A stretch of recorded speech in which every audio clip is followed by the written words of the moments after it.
O Quiz Glacial é um jogo open source, então o código-fonte dele está todo gratuito, disponível, né, para quem quiser modificar ele, fazer as alterações que bem desejar e, acima dele, criar novos produtos, o que enquadra ele como um REA, né, um recurso educacional aberto.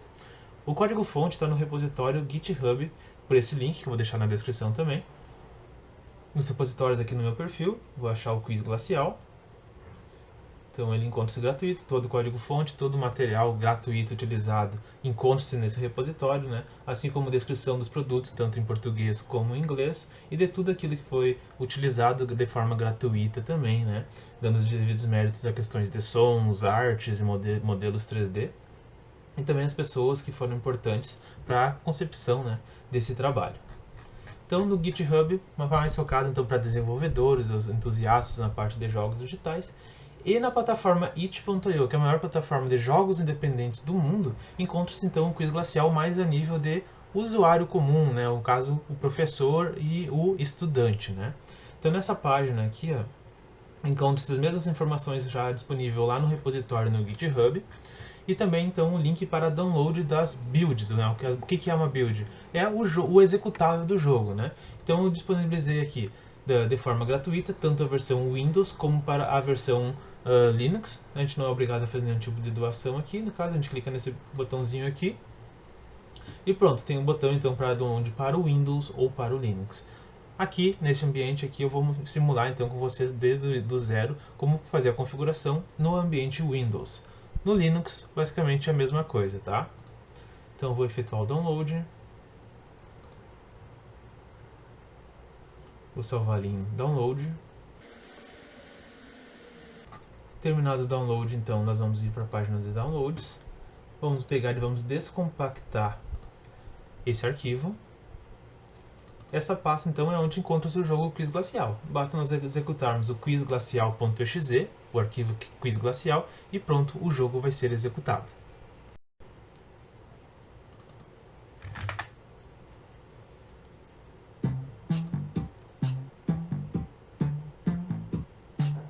Essa resolução aqui pode mudar, né, conforme a configuração de tela do usuário, tá? Esses QR Code levam então para as páginas do itch, que eu já havia mostrado para vocês. Temos aqui questões de créditos que mostram informações já presentes no itch.io e no GitHub. Algumas instruções que daí mostram um vídeo de como o nosso estudante vai fazer uso do jogo. Então é um vídeo que eu estou mostrando, um vídeo disponibilizado no YouTube. E agora, nesse vídeo que eu estou fazendo agora, eu vou apresentar para vocês o papel do professor, que vai estar então, vai ter acesso a essa tela daqui. Por padrão, o Quiz Glacial, ele já vem com algumas dessas questões pré-cadastradas. A gente pode fazer isso clicando no botão consultar. Aqui a gente vai conseguir ter uma prévia, né, de quais são essas questões. Então está mostrando 2 mais 2 igual ao quê? 11 menos 1 é igual a alguma coisa. Qual a capital do Brasil? A África é 1. Então são os exemplos, né, que para o jogo já ter um conteúdo, né, para quem quiser testar antes de realmente configurar, né. Mas beleza, eu sou o professor e agora eu quero cadastrar as minhas questões. O que eu posso fazer? Óbvio que eu posso vir aqui e remover uma por uma, tá? Mas daí simplesmente eu venho aqui, faço a remoção e beleza, a questão já foi excluída. Se eu for jogar, vai ficar faltando uma questão, eu posso vir aqui e incluir uma nova questão, né? Questão nova. Quanto é 1 vezes 2? Então quanto que é? 1, 2, 3, 4, 5. E olha só que interessante, aqui eu coloco, né, nesses campos as alternativas. Então, repetindo, né? Primeiro campo, o enunciado, depois a alternativa, a resposta da alternativa 1, 2, 3, 4, 5, que aqui é A até E, e no final eu tenho que selecionar, né, dentre essas alternativas, qual que é a correta. No caso, eu vim aqui e vou dizer que a B é a correta, e faço então a gravação dessa nova questão. Clicando em consultar novamente, ó, ele vai me trazer aqui embaixo, ó, questão nova, quanto é 1 vezes 2? Então já temos uma questão cadastrada. Então este é um caminho, excluir questão por questão e deixar então depois incluir uma a uma das questões desejadas. preciso salientar que o jogo precisa ter ao menos 10 questões. Essas questões, cada vez que o aluno for jogar, ou para estudantes diferentes jogando, as questões são escolhidas de forma aleatória, em ordens aleatórias. Então, quanto mais questões cadastradas, melhor. Não tem um limite, mas precisa ter ao menos 10 questões para o jogo funcionar adequadamente. Com a ideia de tornar um produto mais acessível, essas questões elas são armazenadas dentro do próprio jogo, né? Então, como é que isso vai funcionar? Na pasta onde o jogo está sendo utilizado, tem uma pasta com underline data, e lá dentro tem uma outra pasta chamada Streaming Assets, e aqui dentro nós possuímos então as questões cadastradas. Por segurança, essas questões estão obviamente criptografadas, porque senão o aluno que foi estudar o jogo teria acesso a esse arquivo, poderia editar qualquer resposta certa, por exemplo, né? O jogo aqui também gera outros arquivos referente aos scores dos estudantes, né, os seus resultados, e tudo isso é criptografado para a segurança, para manter de forma segura o resultado sem que o aluno consiga alterar isso. A vantagem de ter esses arquivos é que o professor faz esse cadastro apenas uma vez e a sua única preocupação é levar esse arquivo de uma máquina para as demais máquinas de um laboratório de informática, por exemplo, sem ter a necessidade de ir máquina por máquina cadastrando as questões uma a uma, o que não faria nenhum sentido. Eu comentei com vocês a questão do desempenho dos estudantes, né, os scores. Nós temos esse segundo botão aqui, ó, que é o desempenho.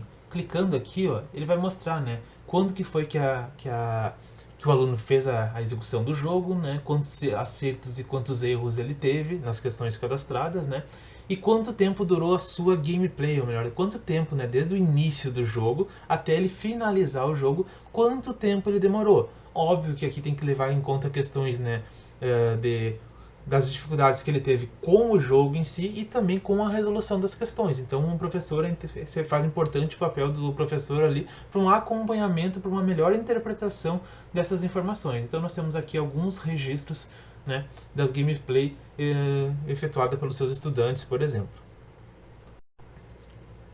Como eu havia comentado com vocês, uma forma é vindo aqui excluindo questão por questão, mas nós também temos a opção de reset.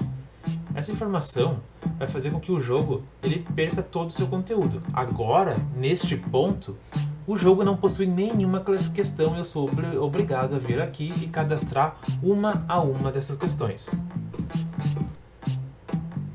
Aqui no caso, voltei as questões previamente cadastradas. Pessoal, depois que foi feito o cadastro de todas as questões e está tudo pronto, vocês podem ter notado que o aluno, ao abrir o jogo Quiz Glacial, ele tem acesso, ele pode ver aqui quais são as questões, por exemplo. O que não é problema porque ele não vai ter acesso às respostas, mas ele pode ter um acesso prévio, né, às questões, o que não seria legal. Para essa finalidade, então, foi feito o botão Finalizar. Esse botão Finalizar, ó, impossibilita que o conteúdo seja visualizado por parte dos estudantes. Com o botão Finalizar selecionado, então, se eu clicar em Consultar, eu não tenho mais as questões, o botão Consultar perde a sua ação, mas o botão Desempenho ele segue funcionando para o professor fazer o acompanhamento das suas questões, né, ou melhor, dos seus estudantes. O botão Exportar e Importar, por suas vezes, ele também funciona de forma alternativa àquilo que eu falei para vocês de copiar e colar o arquivo de configuração de uma máquina para outra. Simulando isso, então, eu posso vir aqui e clicar em exportar. Ele vai abrir então um arquivo com as questões, desempenho não entra nesse aspecto. O professor pode simplesmente pegar e copiar esse arquivo, esse conteúdo, né? E numa outra máquina, por exemplo, clicar em importar, ele vai abrir um novo arquivo, vai apagar tudo que tem naquele novo computador, vai colar esse conteúdo, né?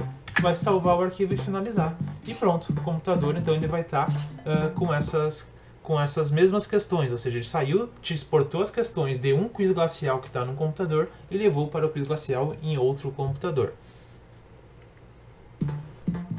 Então, pessoal, de forma geral é bastante simples, né? Então, vou fazer uma revisão, né? Essa tela aqui, basicamente, a gente precisa saber é o botão jogar, que é aqui que o aluno, então, vai fazer a sua gameplay, vai testar, né, as suas habilidades com o jogo e também ele vai poder testar os seus conhecimentos sobre o conteúdo que o professor cadastrou. Tem a tela de instruções que tem um vídeo que o aluno pode ver melhor como é que funciona o jogo. Créditos, então, né, que eu estou nomeando, né, cada elemento que eu utilizei para a construção do quiz glacial e agradecendo essas pessoas. Saí e fecha o jogo, né?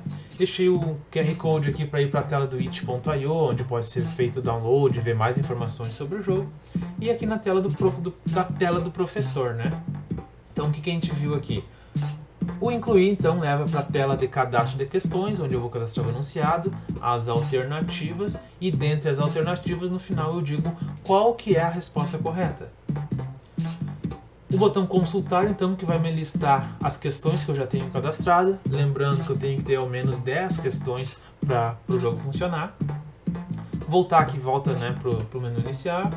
O desempenho, que no caso vai listar, né, os acertos, os erros de cada aluno, quando que ele jogou e quanto tempo ele demorou para finalizar o jogo, né? Desde quando ele clicou no botão jogar até ter respondido a todas as questões, né? E finalizado o jogo. O botão importar e exportar, né? Então, quando eu já terminei de configurar o quiz glacial num computador, eu clico em exportar, copio aquele conteúdo daquele arquivo, vou para uma outra máquina, por exemplo, clico em importar e coloco aquele conteúdo totalmente criptografado para garantir, né, que o estudante não vai afetar, alterar de alguma forma esses conteúdos, né? Por fim, o botão finalizar, que eu consigo então garantir que o aluno não vai conseguir vir alterar e nem visualizar as questões cadastradas.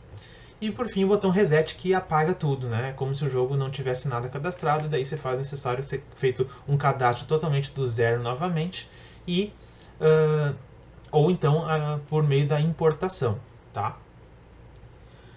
Lembrando, né? Sempre utilizar o botão finalizar quando terminar de fazer as execuções e para garantir que o estudante não vai ter acesso. Mas é facultativo, né? Alguns alunos, né, explicando, o professor acompanhando, ele não vai clicar nesse botão, tá bom? Então, pessoal, eu quero agradecer e críticas e sugestões são sempre muito bem-vindas, tá? Então, eu e o Deep aqui aguardamos, né, os comentários de vocês aí, com a tentativa de fazer novas versões aí com melhorias, tá? Muito obrigado.